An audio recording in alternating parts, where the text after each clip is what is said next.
चलिए 12th class start करते हैं। आज हम 2 डायमेंशनल प्रायोरिटी चेकिंग करेंगे। जो हम बिट की बात कर रहे थे, जो हमारी प्रायोरिटी बिट आ रही थी, वो अब कैसे होगी 2 डायमेंशनल। अगर हमारे पास डेटा है तो वहाँ पर कैसे करेंगे। अब 2 डायमेंशनल ये होता क्या है। 2 dimensional this is an enhance version of single dimensional priority checking technique. ठीक है, जो हमने चेक वहाँ पर करी थी सिंगल डायमेंशन प्रायोरिटी चेकिंग, जो लास्ट वीडियो में हमने सीखा था। जो बिट आ रही थी हमारे पास, जो प्रायोरिटी बिट आ रही थी, वो उस टेक्निक पे ही पूरा का पूरा डिपेंड करता है। बट यहाँ पर क्या होंगे, सेगमेंट्स हमारे क्या होंगे, बहुत सारे होंगे।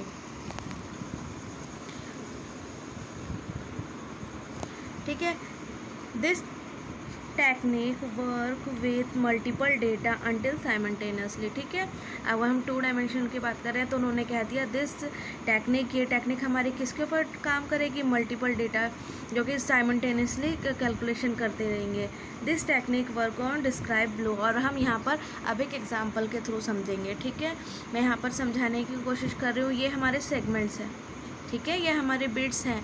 अब यहाँ पर 2 डायमेंशनल में या तो आप डेटा रो वाइज कैलकुलेट कर सकते हो या फिर आप कॉलम वाइज कैलकुलेट कर सकते हो। ठीक है, तो वहाँ पर मैंने कहा था कि हमारी बिट को हमें 1, अगर वो इवन है तो ठीक है, तो कोई प्रॉब्लम नहीं है। लेकिन अगर वो ऑड होता है तो पहले हमें उसे इवन बनाना होता है। ठीक है, उसकी प्रायोरिटी को हाई पे रखना होता है। तो यहाँ पर हमने करा वंस को कैलकुलेट करते हैं, तो 1 2, तो यहाँ पर क्या इवन है, तो यहाँ पर हमारा डाटा क्या है, ओके। यहाँ पर है 1, तो यहाँ पर प्रायोरिटी बिट हमारी क्या आ जाएगी, 1, क्योंकि हमने उसे क्या बना दिया। अब 1 और 1 2 हो जाएंगे। ठीक है, मतलब हमारा डाटा ओके हो जाएगा। 1 2, तो यहाँ पर क्या डाटा आएगा, 0। 1 2 3, तो यहाँ पर क्या आएगा, 1 1 1, 0 तो 0 ही रहेगा।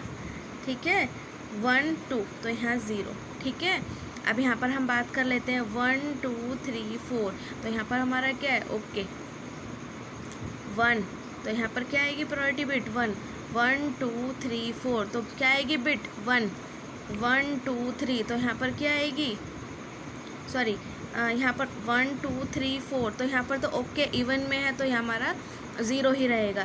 अब यहाँ पर है 1 2 3, तो यहाँ पर बिट क्या आएगी, प्रायोरिटी बिट 1। ठीक है, तो इस तरीके से हम अपने डेटा को रो वाइज और कॉलम वाइज कैलकुलेट कर सकते हैं। Organise all the data units being send one below another to the appearance table bits. ठीक है, पहले उसे हमें क्या करना होता है, टेबल को एक कैलकुलेशन वे में लाना होता है सेंड करने से पहले।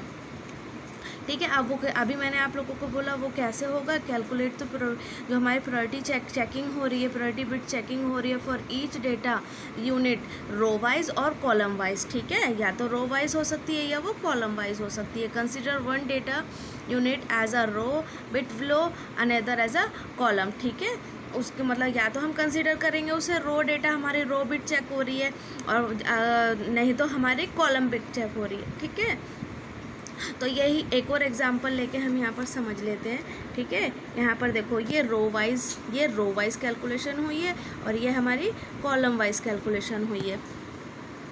ठीक है, तो यहाँ पर आप कैलकुलेट करो 1 2, तो वंस कितने हैं, 2 हो गए, दैट मीन्स हमारा इवन नंबर है तो वो ओके है। ठीक है, यहाँ पर है 1, तो 1 है, ओनली वंस जब हम कैलकुलेट कर रहे हैं तो 1 1 है, तो यहाँ पर हमें प्रायोरिटी बिट क्या रखनी पड़ेगी, 1, जब भी वो क्या बनेगा, इवन नंबर, मतलब ओके होगा वो।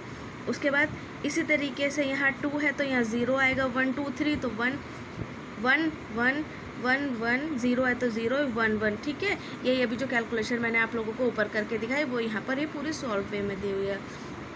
होप सो आप लोगों को 2 डायमेंशनल प्रायोरिटी चेकिंग समझ में आई होगी।